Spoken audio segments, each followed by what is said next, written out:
back to the No BS Spiritual Book Club's live video series, and with us today to share the stories behind the 10 books that had the most significant impact on her life path is musician, teacher, sound healer, award-winning author, and the wife and partner of sound healing and harmonics pioneer Jonathan Goldman. Andi Goldman is with us this week. Jonathan was with us last week. So it's really going to be interesting, just the contrast in the kinds of books. And I've got some questions to ask you, Andi, about, what you each think of the other's list as well. But let me just tell people a little bit about you first. Andi is a licensed holistic psychotherapist. She specializes in holistic counseling and sound therapy. And she's the director of the Healing Sound Seminars and co-director of the Sound Healers Association. Together, she and Jonathan have co-authored Chakra Frequencies, which was a winner of the Visionary Award for Best Alternative Health Book of the Year, and their new best-selling book, The Humming Effect, which won the 2018 Gold Visionary Award for Best Health and Healing Book, which Jonathan spoke about last week. And if you've got any questions, as always, just post them in the chat room as we go through and we'll get to them at the end. So Andi, welcome. Thank you so much for joining us. It's lovely to have you here. Oh, Sandie, I am honored to be a part of this beautiful book club, and thank you for inviting me. And I'm excited to share all of my books and, just share a little bit about myself and how it all kind of happened. Good, good. Well, before we start discussing your list, a couple of important questions. Many guests are finding this process quite challenging, but also they're telling me that at the end of it, it was like a walk down memory lane for them and they hadn't realized. What was it like for you? Wow, that is so interesting because it was, in fact, like a walk down memory lane for me. And when I found out about it and I started thinking, oh my gosh, which books are the ones in my life? And honestly, Sandie, I went back to my early 20s because that was when I really became involved in my metaphysical studies when I was just 22. And I started thinking about all these books, and I mean, I don't even have any of them anymore. I've loaned them out and they've, disappeared. And so it was a walk down memory lane. And also, it was interesting because I thought, this is so easy because I've read so many books and so many books have been important to me. But when I was sort of culling through all the ones that I wanted to share, then I got a lot more selective. And then I got ones that really, really, really had impacted me in a deep, profound way. And so that sort of, brought in the list that I ended up giving to you. Second question, what do books mean to you in general? Oh, I love books. Books are my friends. And, it was so interesting because I do now read some books from my Kindle. And, it's just easier. You download a book, you've got it right now. But it took me a long time because I like the feel of books. I like to hold the books. And you would not believe our house. Jonathan and I both are book lovers, and we have so many books in so many rooms. I don't know what we're going to end up doing with all of them, but I love reading because what happens is you're able to travel and you're able to go into worlds that you never would have been able to enter. And you get to go back in time and you just, I love books and I always have. So I was excited to be part of this. Yeah, good. Well, books are my friends too. They've always been my friends. So I'm really glad that they mean that much to you.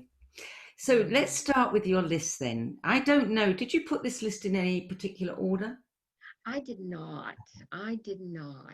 Okay. So the They're first one, kind of just random. Okay, that's good.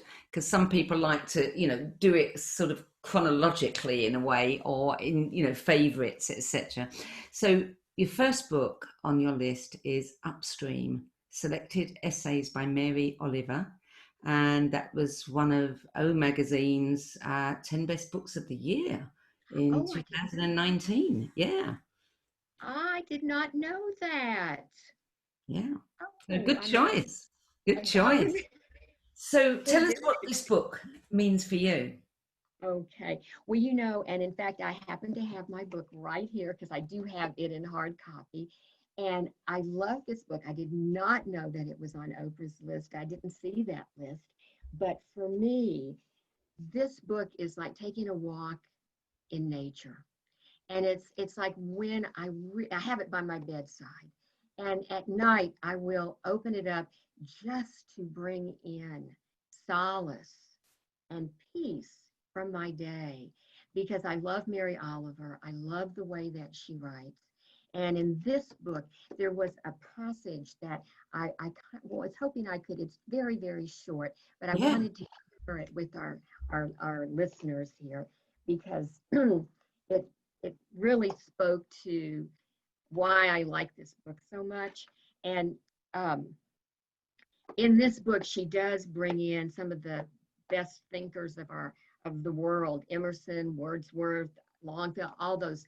And this is a passage from Emerson, and he, speaking of nature, that's why I wanted to read this because for me, I love nature, and actually, every single day, Jonathan and I walk in a nature preserve that's about 10 minutes from our house.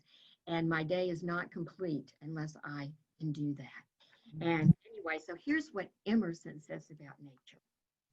Nature is a text that is entirely about divinity and first purposes, a book of manners almost, but for the inner man. It does not demean by diction or implication the life that we are most apt to call real, but it, and this is my favorite part, it presupposes the heart's spiritual awakening as the true work of our lives. Oh, that's lovely. That's lovely. And that every time I read it, I got chills just when I was reading it just then. And I was hoping I could share that because it really means a lot to me. Spiritual awakening as the true work of our lives. So anyway, Upstream by Mary Oliver. When I was looking that book up on Amazon, one of the passages, in the description of the book that appealed to me was that she encourages us all to keep moving, to lose ourselves in the awe of the unknown, and to give power and time to the creative and whimsical urges that live within us. I think that is beautiful. Oh my gosh, that is absolutely exquisite. Yeah. Three cheers for Mary Oliver. We need to be reminded, don't we? We really do. And I think that that's why I like her work so much is because it does go deeply in and it always speaks to my heart, it speaks to my spiritual connection, and it really always, literally always brings me inspiration Mm. and inner peace. And don't we all want inner peace right Absolutely. Yeah. So, book number two, Sylvia Browne's Book of Dreams. now? Oh boy. This was actually, if I this was the first book after the ones from my early 20s with Arthur Ford and Ruth Montgomery and those spiritual people. This was the book, and I have my own copy of this book as well because it's interesting when I read a book, other than, a book, poetry or whatever, I will read it and then I don't usually go back and reread a book. I have, but I don't usually do that.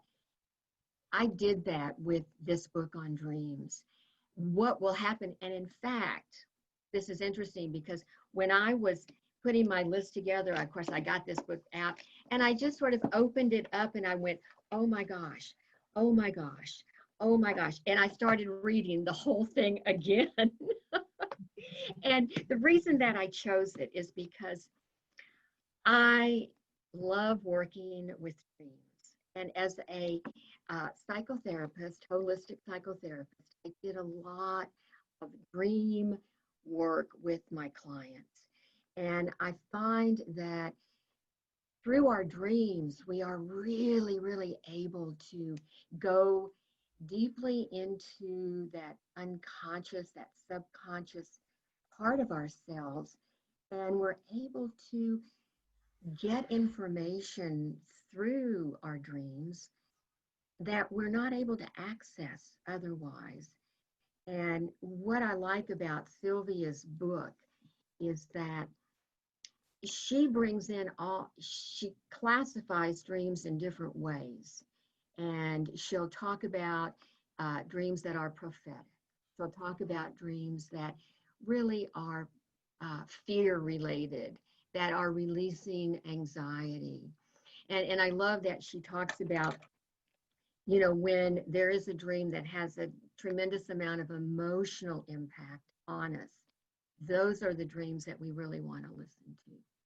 And the symbology, and I've also studied Jung's dream work quite in depth, and Sylvia too adheres to it, but it's like when you're looking at a symbol in a dream, it is what that symbol means to you, not what it means generically. You can open a dream book, with different symbols, and a snake can mean this or that, but it really matters what it means to you. And every time I pick up this book, I just don't want to put it down. And then the nice thing is Sylvia Browne is no longer on the planet in the physical. But when she was, I did have an opportunity to meet her in person. And that was really a highlight for me. And Jonathan and I were at Louise Hayes's 80th birthday party. And Sylvia Browne was one of Hay House authors. And so, of course, I had an opportunity to meet So her. she lived up to expectation too. She did. She absolutely did. And she's written, I think, about 20 or 30 books, and they're all, books about the other side, reincarnation, prophecies. And I want to share this one little thing because there is a book of hers on prophecy. And literally in the book, she says in 2020, what she sees is a lot of people with masks on. Oh. That there is a virus of some sort. I don't have the exact quote. I didn't bring that book here. But anyway, it really spoke to what was happening right now. And that book was written, I think, in 1996 or something, a long time ago. I may not have those dates exactly right. But anyway, she's one of my heroes. Okay, so number 3, and this is one of your good friends, The Isaiah Effect, Decoding the Lost Science of Prayer and Prophecy by Greg Braden. And that book I also have here. I gathered as many as I could find. Some of them I don't have. But, Greg is one of our dearest, dearest friends. However, I think I had this book before we knew Greg personally. And the reason that I like this book is it's called Decoding the Lost Science of Prayer and Prophecy. And the way that he introduced prayer through this book really touched me very, very deeply. And it is we don't pray. He says, we don't want to pray for something. We want to pray as though it has already happened. We want to have the feeling in our bodies, our minds, and our spirits that it's already done. We've all it's already happened, and we feel such appreciation and give thanks for it happening. And that touched me because I started praying that way, and it really does work. And and in the book, he has an example of a friend of his, a Native American shaman named David. And I don't know if he was a shaman or not, but anyway, a good friend of Greg's. And they were living in New Mexico at the time. And there had been a huge drought at that particular time in New Mexico. And he and his friend David, utilizing this form of prayer because it was very familiar to his Native American friend, and they did not pray for rain, they prayed as though it had already happened. They went up to a sacred space way up in the mountains, way up in the hills outside of Taos, New Mexico. And they got up there, and Greg thought, oh, they're going to do this huge big ceremony, and it'll be a big deal. And it wasn't. They went up there, and David said, okay, now let's just start stomping our feet, feeling mud, feeling water, feeling as though it is pouring down rain on us right now, and really, really get into that. And that's what they did. And that night, there was a deluge that happened. So, consequence, perhaps, or not. I don't know. But anyway, I really appreciate it. And I guess that Greg discovered the lost mode of prayer. I think the Dead Sea Scrolls, that's where he found the Isaiah scrolls. And there was a connection with prayer from the Essenes to a Lama in the Himalayas in Tibet. And he was shown by this Lama this mode of prayer, which is what I just shared, which you pray as though it has already happened and feel it, give thanks for it. And that's what I got out of this book. And I'm grateful to Greg.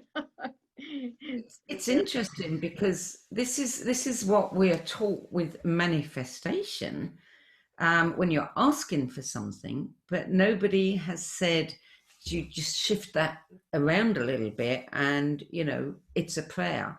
And to think that, how many thousands of years? Quite a Oh, lot. yes. Quite a long time. Yeah, I Long, think. yeah. Yeah. When did Isaiah live? I think it was. What does it say? It said something that Like, the Isaiah scroll is nearly 1,000 years older than existing copies of the Old Testament's book of Isaiah. yeah. So we're talking thousands of years, basically. And Ancient. then ancient, ancient, yeah. So the ancients are coming back and helping us. Yes, absolutely. I mean, the best stuff is the oldest stuff, isn't it? It It really stood the test is. of time. Yeah, definitely. So, number 4, now this is interesting because this is a novel. Yes. And it's A Tale from Bali by Vicky Baum. This was published in 2000. And it was about Balinese culture. And you have quite a link to Bali yourself. I do. I absolutely do. And this was what, like the Book of Dreams, when I went to my bookshelf and I was reacquainted with A Tale from Bali. And I've had this book since probably the late 70s. And Vicky Baum actually wrote it in 1935. Wow. And it is the reason that I chose it is because for me, the Balinese people are of the most spiritual people on the planet. And I had an opportunity actually to visit Bali for the first time in 1976. And I was in my late 20s at that time. And it made such an impact on me. And the reason that it did was really because of the people. There was such a huge degree of kindness and gentleness. And they were all artists. And then I discovered that in their language, there literally is not a word for artist. It is just part of who and what they are. Yeah. And so this this book, A Tale from Bali, it's rather uh, like I always wanted to be an anthropologist. After I traveled so much, I want to be an anthropologist. But anyway, I read books that introduce me anthropologically to cultures, and and this really did. This takes place in Bali at the very, I think, around 1904, 1906, and it is. Um, there were parts of it that were hard to read because it was when the Dutch came and took over Bali, and so that part of it was a little bit difficult. But interspersed in all of that, it talked a lot about the Balinese culture, and and this is one of many books that I have that were written way, way, way back, a long, long time ago. And of course, I then had an opportunity as well to live in Indonesia and was able to go back to Bali several times in the 80s, and haven't been back since then, which I'd love to go back. But it was interesting because this book even took on more meaning for me because living in Indonesia, each time I went back, it was more and more developed, and more and more and more people had discovered Bali, which was wonderful because it's such a beautiful, absolutely gorgeous, gorgeous place. And the culture is so rich, but it kept getting more and more crowded. And I have a dear friend now who lives on Bali, and she said, "Oh, Andy, you would not even recognize it now." Do But you think it's been spoilt with too much tourism? yeah, yeah. I think that, I think that it has. And I do understand too that now during this time of the pandemic that a lot Balinese, the people are really suffering mightily because, they don't have the tourist coming. And so, the tourist I know has been a blessing for them and a blessing for the tourist as well, because when you start, if you go deeper into the culture of Bali and you really start sort of uncovering the depth of their culture, oh, it's just, for me, it's the most beautiful culture ever. And I feel a deep, deep affinity. Mm, So mm. that is why I chose this, because it really did, on a spiritual level, whoosh, open me up to a broader consciousness. So, Mm. Yeah, that's good. I mean, and different cultures can do that in a way, in a whole other way, than we might get that awakening otherwise. Yeah. Number 5, a book that's very close to my heart, The oh, Mystery of Avalon by and Marion Zimmer Bradley. I've got that one here too. Yeah, that's just, I mean, that picture I actually painted on a bedroom wall. I loved it so much. Sandy, I'm so glad I chose this. Oh, we are Avalon sisters. I love Yes, it. I've met quite a few of those in my time, this time round. Oh, this, I know it wasn't this book just utterly amazing. I mean, and it's a big book, and it took me a long time to read it. Oh, but I couldn't put it down. And just the whole Arthurian legend told through the eyes of we women. Yes. And boy, oh boy, I got chills when I said that too. Yeah.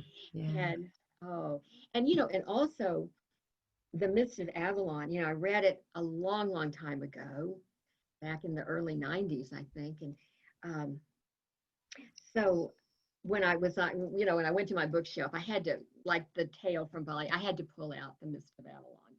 And um, it really, on a spiritual level, it just couldn't help but open me up. And of course, it drew me right away to Glastonbury.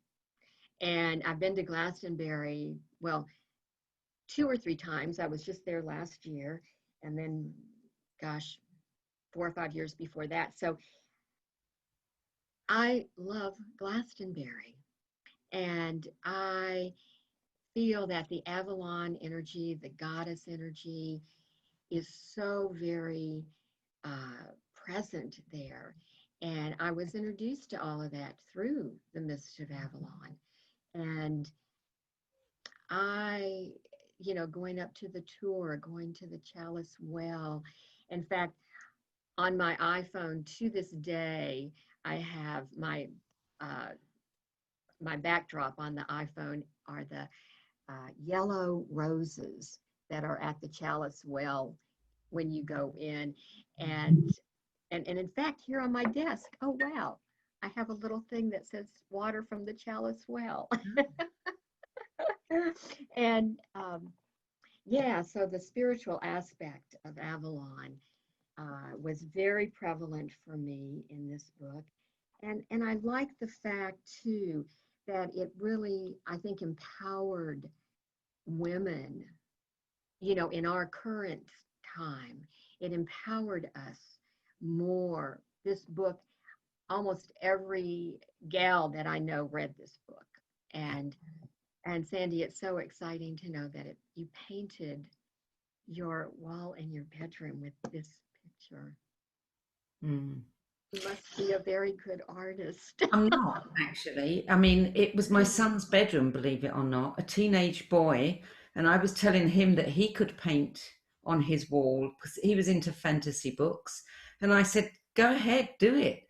And he was trying, and he's a great artist, but on that big canvas, he was finding it difficult.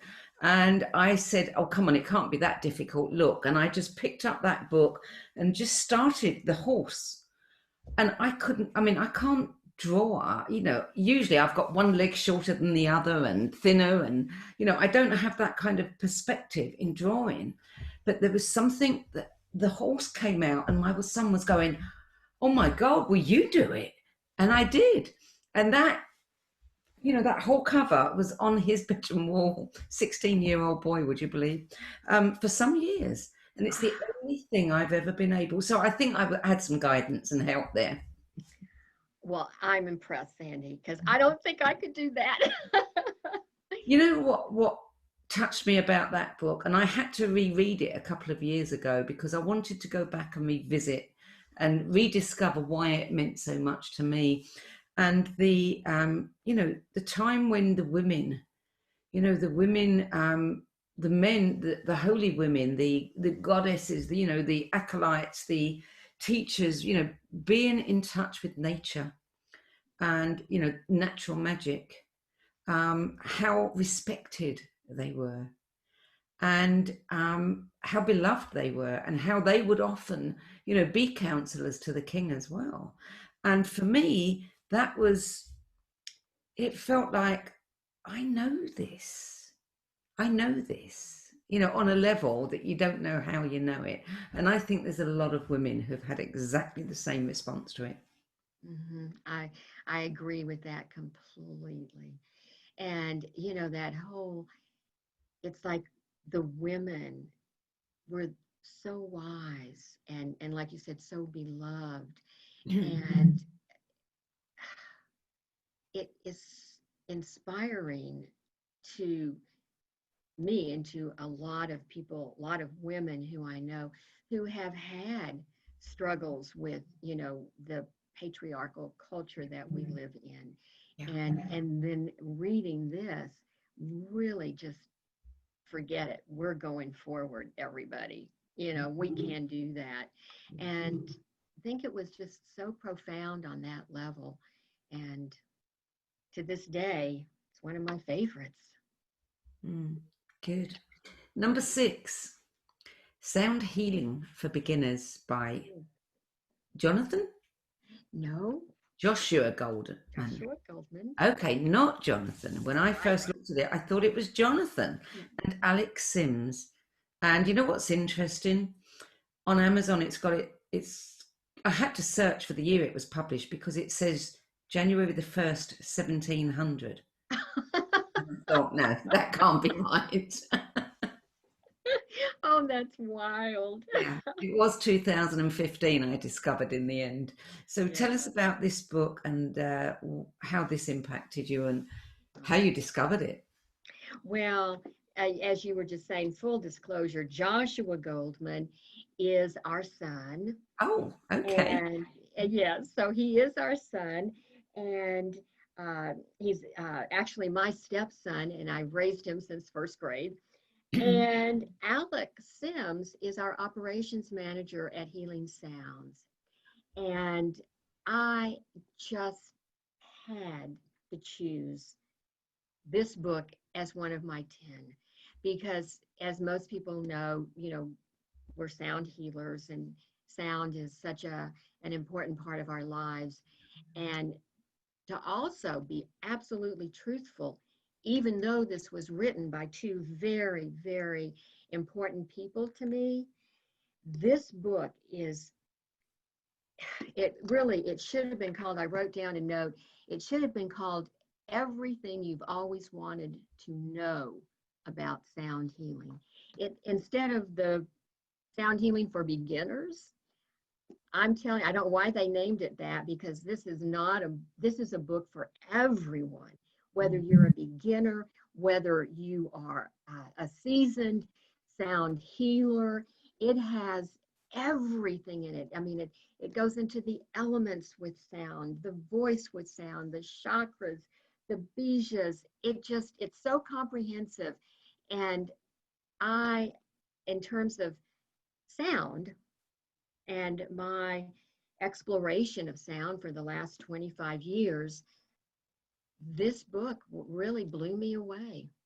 And I was shocked when I read it, because I know that, the two of them spent a long time writing this book.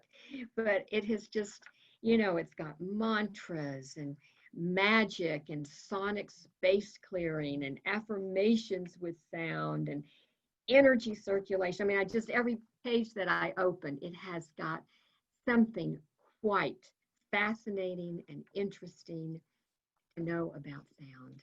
So, Well, and I think you're right. I mean, we all need to know about sound. I absolutely believe from all the research I've done that it is the medicine of the future. It's been the medicine in the past, and it's going to take its rightful place again. no, thank you for that, Sandie, because we've been at this for a long time with sound, and of course Jonathan, I like to call him a founding pioneer in the field of sound. He's 40 years he was bringing sound into our consciousness before many people even knew that sound could be used for healing. And everything is frequency. Everything. And everything, and of course, with our own voice, we can really uh, help our own bodies, minds, and spirits.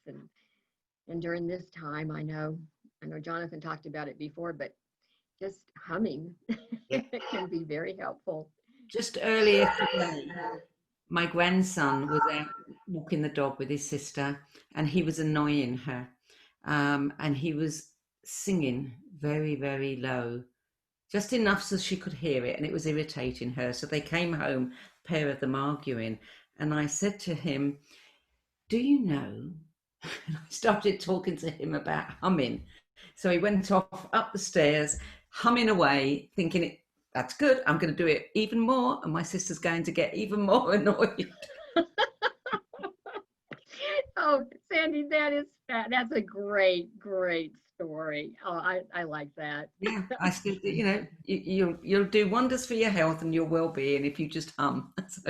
So I'll be getting dirty looks from her. And so he'll be getting all of it. It's a win-win. He'll get to annoy his sister Yeah, and he'll get to exactly. feel good. And then she might even go, well, I'm just going to hum right back at you. They might both start humming. That's a good idea. I'll tell her to do it. Have a humming competition. See who can hum the longest, or the loudest or Yeah. whatever. So book number 7. Love this one. Love the fact that it's there right in the middle. Eats, shoots, and leaves. The Zero Tolerance Approach to Punctuation by Lynn Truss, published in 2006. What can we say about this book? I mean, it's a book that, as an editor and a writing coach, I can't argue with this book, and I love the title. And everybody's going to say, what is it doing in the middle of a list of spiritual books? And that is exactly what I said to myself. Oh, golly, what am I doing putting eats, shoots, and leaves on this list? And I went, I know why I'm putting it on this list. Because, first of all, I totally, absolutely, unequivocally love this book. I don't even have my own copy because I've loaned it out. But I looked all over the house for it. I went, where is my copy of Eats, Shoots, and Leaves? I've got to find that. I'm going to order another one. But anyway, I figured I'd just talk about it. But I love this book. And the reason that I chose it, it's kind of a roundabout way to bring in spirituality, but yet at the same time, maybe, some of our listeners can relate. I don't know, I hope. But um, when we begin to get into spirituality and we start really exploring higher realms of consciousness, and we bring in more spiritual aspects into the way that we live our lives, etc. Oftentimes, and this happened with me, oftentimes people will write. They will write about their experiences. Mhm. They will want to share their experiences with other people, with the world. They may want to publish a book about an aspect of their spiritual evolution. And because it did happen to me, I started writing, with Jonathan, and I was so happy that, and I'm a real stickler for punctuation. And before we even send our books off to the editor, I mean, oh my gosh, I'm like, and you can probably relate to that, Sandie, being a writer yourself. And I just thought that this might be helpful for people who may want to write articles or, publish their work about their spiritual journeys in some capacity. And Mhm. so that's really why I chose it. And of course, I mean, we know, you put that comma or that semicolon in the wrong place and you change the entire meaning. The entire meaning. I mean, that's the whole eats, shoots, and leaves. And I don't know if you know that, you probably know the joke about that. Yeah. And uh, so should I tell the joke? Go, Do go we on. have time? Go. So anyway, the a panda goes into. Hope I can tell this right. Oh my gosh.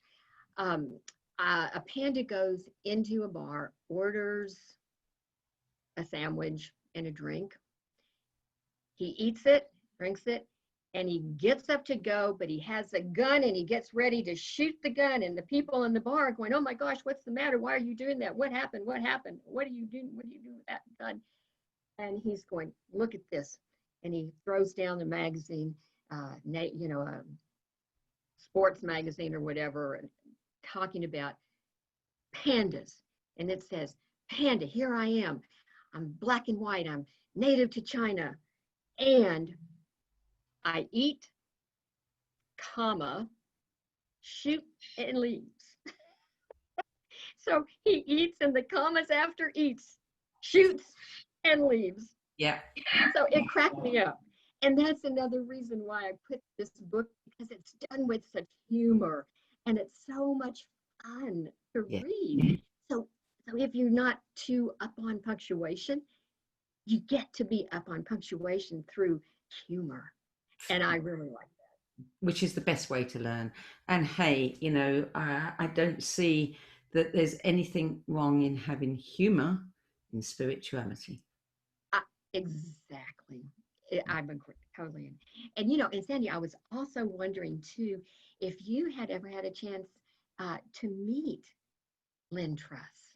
No, I no. wasn't sure because you're in the same field, and I thought Yeah. maybe you're. When that book came out, I was living in America. So I've only been back in England for about a year and a half properly. Oh, But wow. I remember when it came out, that book, yeah.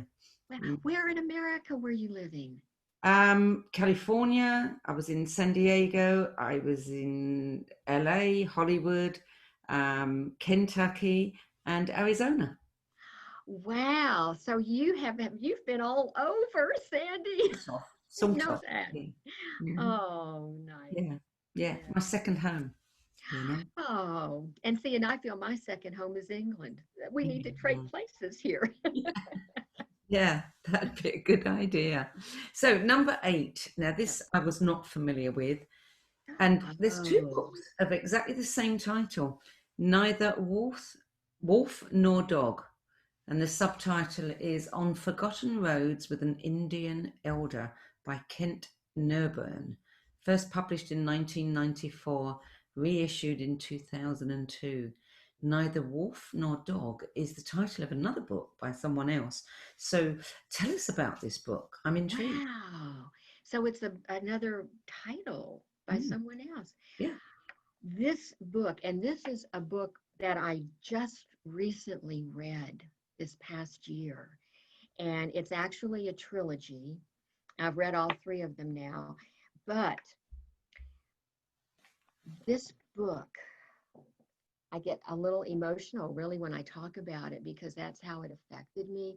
And it is by, um, and well, he likes to call himself an American Indian. I always thought, Native American, but he said, no, we like to be called American Indians. This was an elder.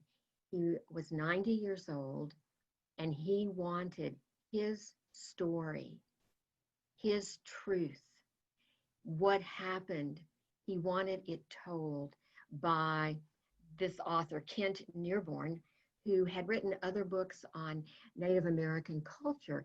And the elder, his name in the book was Dan, and Dan had found out about him and sort of summoned him to the reservation. And it was sort of like, be here next week. It was really interesting how it all kind of came about and what the the elder wanted was to share that the plight really of what happened in this country to the indigenous people who were here before anybody else and what happened to his little sister. And he and his little sister were both really kidnapped and taken to these schools where they were literally stripped of their culture on every level. And he wanted that story actually told from his perspective. And he wanted Kent Nearborn to help him find out what happened to his little sister because he never knew. And so the all three of the books, like revolve around that theme. But as you're reading, you get a very beautiful sense of the Native American culture. You go to a sweat lodge, you really begin to bring in Father, Sky, Mother Earth, and it really went right in here for me. Mm. So it was a hard book to read, and there were parts of it that I literally had to skip over because it was just too much. Painful. in terms of what they, of the violence and that type of thing. But it was well worth the read because it gave me a whole new perspective. It's like one of those parts of why I love books. I could have never traveled into the thoughts and the feelings and emotions of what happened to this man and to his culture and his whole Did he society. ever find his sister? He did, and of course, he was 90 years old, and unfortunately, he did find where she had been buried, and yeah, so he did find her, and it was definitely, it was a journey too. It took it took 3 books to actually find her, and but he did, and I think that brought him some resolution. And he was 90, and I think he could let go after knowing that. So yeah. So, book number 9, this comes up many times and for good reason, and it is The 4 Agreements, A Practical Guide to Personal Freedom by Don Miguel Ruiz, 1997. Lovely, lovely, lovely. I love the simplicity. Me too, Sandie. When you think about it, I had to choose this book because it really did impact my life. And of course, as a therapist, it was one that I could share easily with my clients. And what I like so much, the 4 agreements: be impeccable with your word, don't take anything personally. That is a big one for me. Me too. Don't good. I'm in good company then. Don't make assumptions and always do your best. And honestly, I think that as a culture, as a people, as a human being, if we could all just do those things,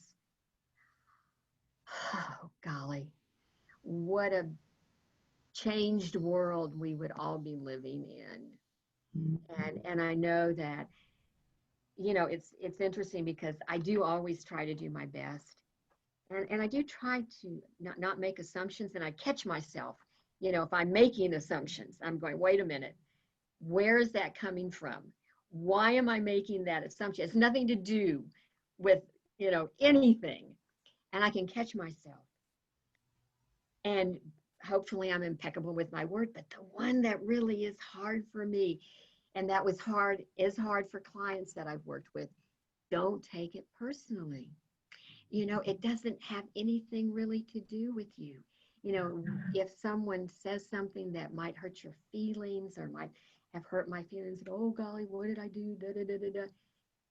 They could just be having a bad day. And it could be coming from, something that happened to them when they were a child, that's ingrained in their issues. So I've had to really work at not taking anything personally. Interesting, isn't it? I mean, the solutions to all of our problems right there in 4 sentences. No, the simplicity of it. Yeah. That, Yeah. it is so elementary, my dear. Indeed. Indeed. Yeah. So that brings us to book number 10. And book number 10 is a title that you're very familiar with: Chakra Frequencies, Tantra of Sound by Jonathan Goldman and Andi Goldman, published in 2011. And before I talk about it, I do have my copy here. But before I talk about it, I just want to say thank you, Sandie, for allowing Jonathan and I both to choose one of our own books to put on the list, because we wouldn't have probably done that if we hadn't known that it was okay, because it's just who we are. But that we were able to, thank you very much, because it means a lot to us to be able to share our work and our books. And I know that the two books that we've co-authored are Chakra Frequencies and The Humming Effect. And I know Jonathan last week shared The Humming Effect, which he really wanted to do. And I said, well, I'm happy to share Chakra Frequencies. And this book also won the Best Alternative Health Book of the Year, and which I was delighted about and completely blown away by, because we spent a long, long time writing this book. It has information in it that I feel is so important for people who are actually just opening up to sound. And it can be for people that have been using sound for a long time, but it talks about the scientific aspects of sound as well as the spiritual aspects of sound. And because this was the first book that Jonathan and I rather tackled together, we had wanted to somehow incorporate his pioneering work with sound and my work as a therapist. And so we came up with some interesting exercises that could be used therapeutically. And so I really like that part of this book. And one of those exercises, I don't know if we have time, I think we do, to share. One of those is that if you are with another person, if you're, maybe a spouse, a partner, whomever, it can be your child, it doesn't matter. But primarily it's, if it's your partner, because what you want to do is make an agreement ahead of time that if you get into a really tough place, a really hard, you're having, a fight about something, one of the people in the partnership is upset and you're getting nowhere. And if one of you can have the presence of mind to remember the agreement that you made last week, that if one of us gets in that place, the other one will say, honey, let's ohm together. Give me your hands if you can, if you're not mad enough to do that. And let's start ohming. Om. And Sandie, honestly, Jonathan and I have done that many times because we're normal. We get we get in those places. And every single time, honestly, within a minute, 2 minutes, 3 minutes of really, it's hard to do at first, but then after 2 or 3 minutes, your energy completely shifts. The frequencies completely go into, what happens is that when we're sounding with our voice, there's a release of oxytocin, which is the trust hormone. It's just one of the physiological benefits of working with your own voice. And so that trust hormone gets released. And more times than not, after 2 or 3 minutes, we started laughing. It was what were we even arguing about? So Thank you for that. I always love giving takeaways to people. Every show I do, I try to find something that people can, take away and use in their own life. So thank you for that.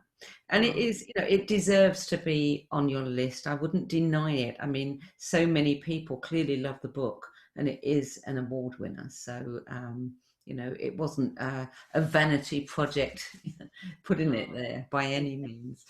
So thank you for that 10 best list. I want to ask you, if you had a young person that you were mentoring who was looking to find their way in life on a spiritual path or just a conscious path, a path of awakening, and you had to give them a book and you could only give them one of these 10, which would it be?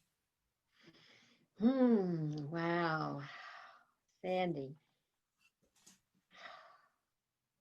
there's a lot in each of them that I would want them to know about. I think probably I would choose, I think I would choose the Four Agreements.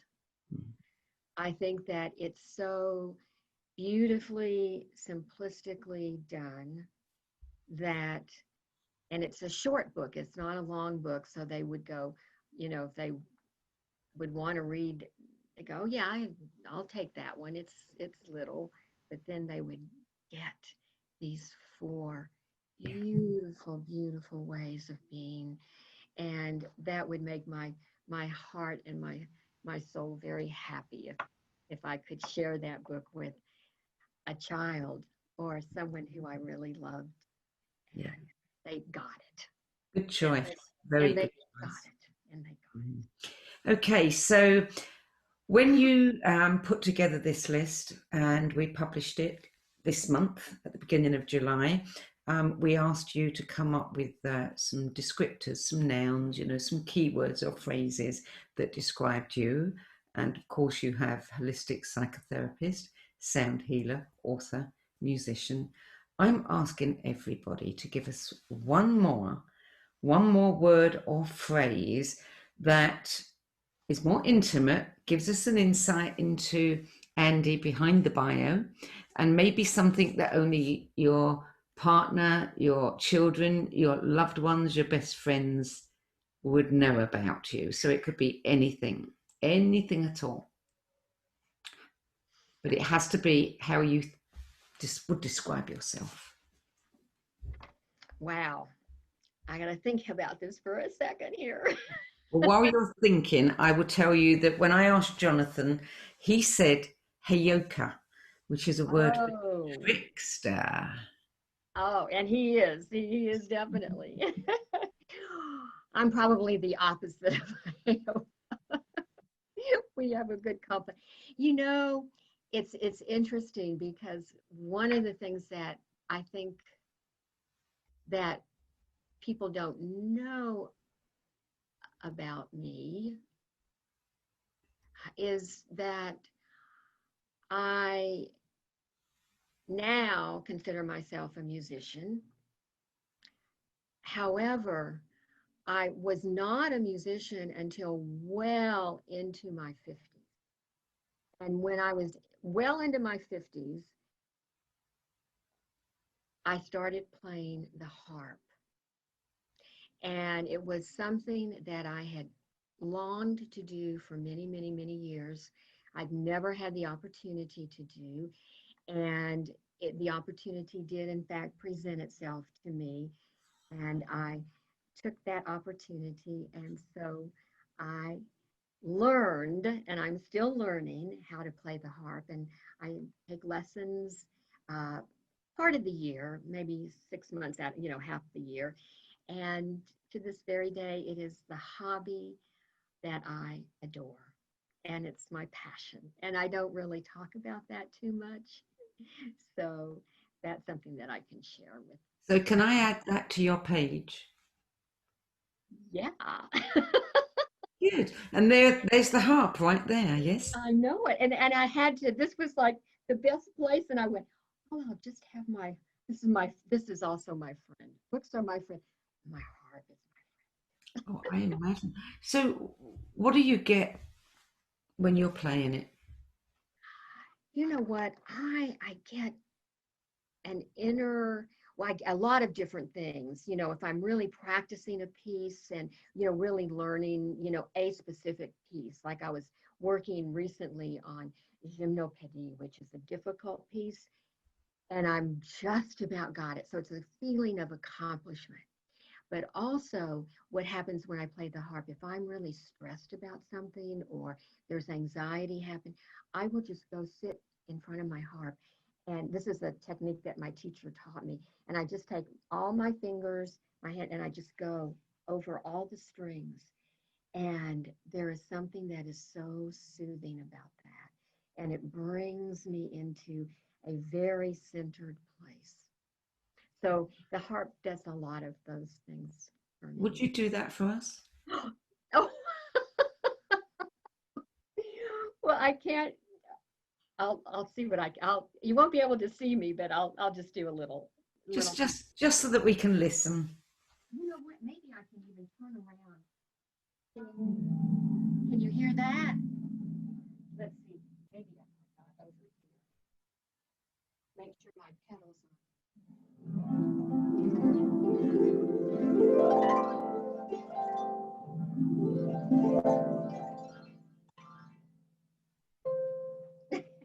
So now that's the sort of thing, if you walked into a house and you saw the harp sitting there, your eyes would be going to it all the time and you'd be saying, I just want to pluck those strings.